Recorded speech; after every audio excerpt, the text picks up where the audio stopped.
Hey, welcome. So let's talk about the media you watch, play, and scroll through every single day.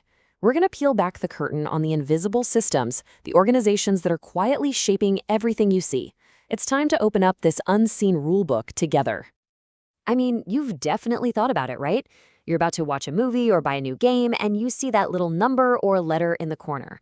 Who actually gets to make that call? And maybe more importantly, why do they get to make it? Well, that's exactly what we're diving into. And you might be surprised at just how vital those little symbols are. Just picture it for a second. No ratings, no advertising standards, no rules for what can be broadcast.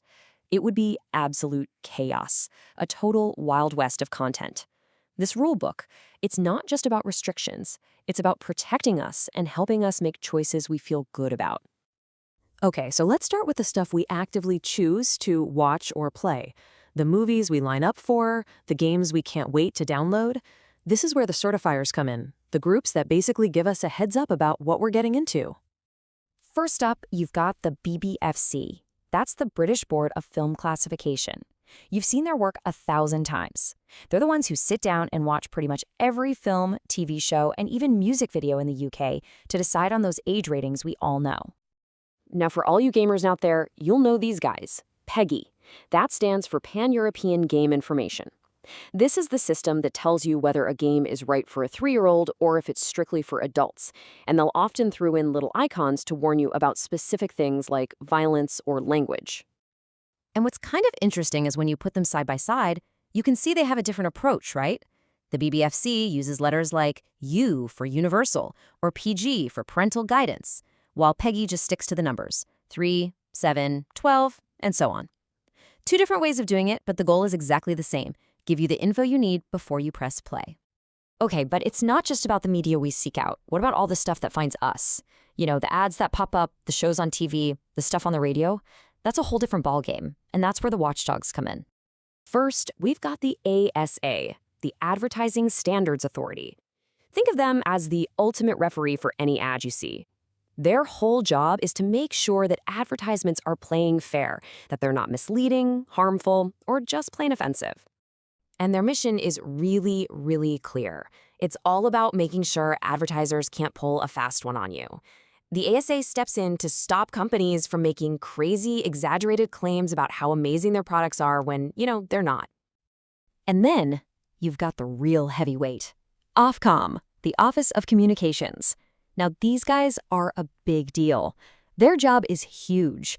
They oversee everything from TV and radio channels to the mobile phone networks and internet services we literally use every single day. So what do they actually do? Well, they're the ones who decide who gets a license to even broadcast in the first place. They're constantly monitoring what's being shown to make sure it meets certain standards.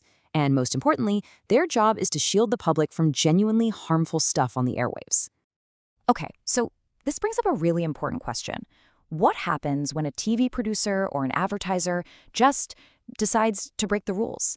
Well, as you can probably guess, these watchdogs definitely have some bite. The process is actually pretty straightforward. A producer submits their ad or their show. The regulators take a close look and check it against the rules. If they find something that crosses the line, boom, a violation is identified. And that's when things get serious and they take action. And we're not just talking about a little slap on the wrist here. The consequences are real. An ad can get banned from ever being shown again. Ofcom can force a channel to pull content off the air immediately. And for really serious stuff, we're talking about massive fines, and in some cases, even legal action. It's a pretty strong reason to play by the rules. So let's zoom out for a second. What's the big picture? Why do we have this entire complicated web of rules and regulators? Well, it all boils down to finding a really, really important balance. It's easy to think that all these rules are just there to stifle creativity, but that's not the point at all.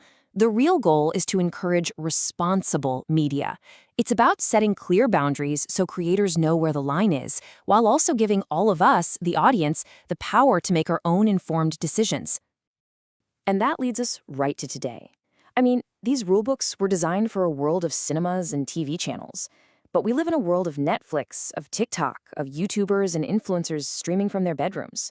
The old lines are getting blurrier by the second. And that leaves us with a huge, critical question. Who's going to write the rules for this new media landscape?